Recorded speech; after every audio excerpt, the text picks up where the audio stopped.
Well, dear friends, I'm really pleased to present together with the EU anti-trafficking coordinator, Miria Vassiliadou, the very first report on the progress made to address a grave violation of fundamental rights, trafficking of human beings.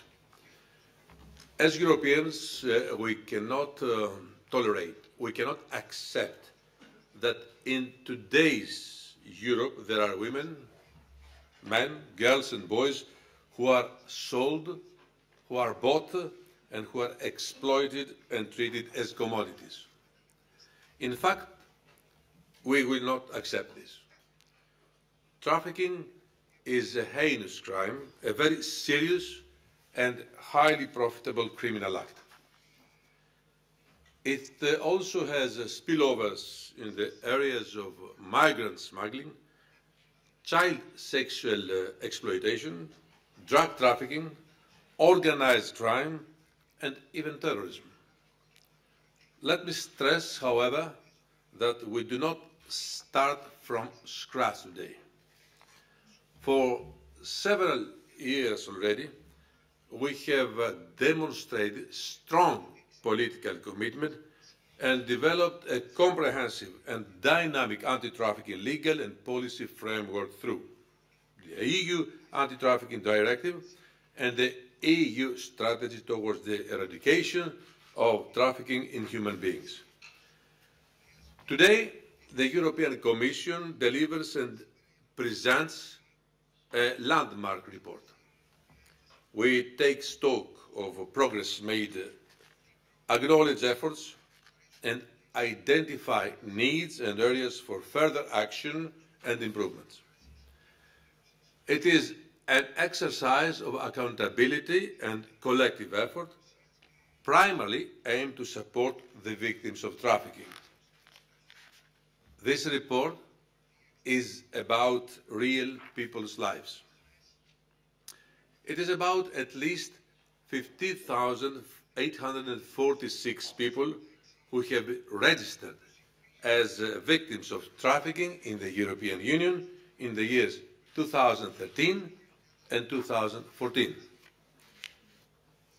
I say at least because, regrettably, and I want to be realistic, there are serious grounds to believe that the real number of victims goes far beyond these official figures.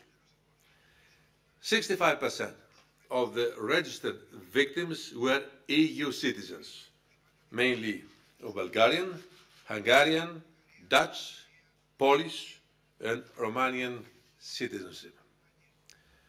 The progress report finds that more people become vulnerable and more unscrupulous trafficking networks make huge profits, and this must stop immediately. Cross-border crimes have become even more interlinked. Clearly, these are challenges that no country can address on its own.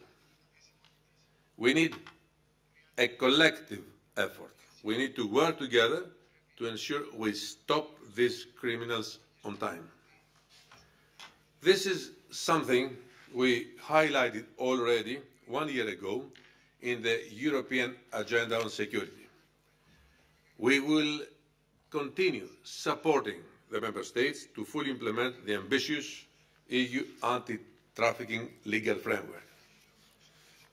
Our response must be comprehensive, not only by addressing people's vulnerabilities and ensuring that the victims are treated as rights holders, but also by ensuring that we crack down on the traffickers.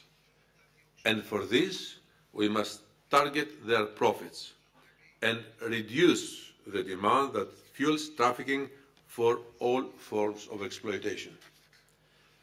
We must ensure that it is not victims that are criminalized, but those who exploit them, those who abuse them.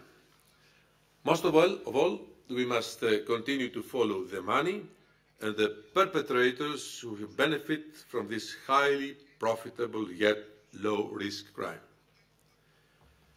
We must prosecute those responsible and ensure appropriate convictions. Trafficking in human beings is not a modern trend, and we must not allow our societies to go backwards. It existed before the current migration context. It is, as I said before, our collective responsibility. We must address all forms of exploitation and protect the most vulnerable while keeping a gender-specific and child-centered approach in line with our law and in line with our policy. We must focus on the early identification of all victims by putting in place the right mechanisms in order to do so. And last, but the same important, we must prevent trafficking in human beings from happening in the first place. It is a demand that fosters all forms of exploitation, and that is what we need to address first. Dear friends, let me assure you that I'm personally committed to the fight against human trafficking, and we will continue developing our ambitious policy framework towards the eradication of trafficking in human beings. Είναι η απόφασή μας δεδομένη. Έχουμε κηρύξει, αυτό θα ήθελα να δώσω σαν στίγμα από τη σημερινή παρουσίαση που κάνουμε, τον πόλεμο κατά όλων αυτών των εγκληματικών δικτύων. Και το κάνουμε αποφασισμένοι και το κυριότερο ενωμένοι. Το γεγονός ότι όλες οι χώρες πλέον συνεργάζονται, όπως σας είπε και η Μίριαμ πρωτήτερα, είναι κάτι το ιδιαίτερα θετικό, διότι το πρόβλημα αυτό ξεπερνάει τις εθνικές πολιτικές, ξεπερνάει ακόμα και την ίδια την ευρωπαϊκή πολιτική. Αλλά η Ευρώπη δεν μένει απαθής. Είναι αποφασισμένη, έχει πλήρη επίγνωση της καταστάσεως και το κυριότερο, έχει ίδια να λάβει την ευθύνη να θέσει πρώτων ευθυνών τους και όλα τα υπόλοιπα κράτη-μέλη, και αυτό γίνεται και είναι ενθαρρυντικό ότι τελικά και η απόφαση υπάρχει και η βούληση και η πολιτική, η οποία μας θέλει πλέον να λειτουργούμε συντονισμένα και αποφασισμένα, και θέλω να πιστεύω ότι είναι λίγος ο καιρός μπροστά μας για να οδηγηθούμε στο τελικό αποτέλεσμα, δηλαδή να έχουμε εξαλείψει εντελώς αυτό το φαινόμενο.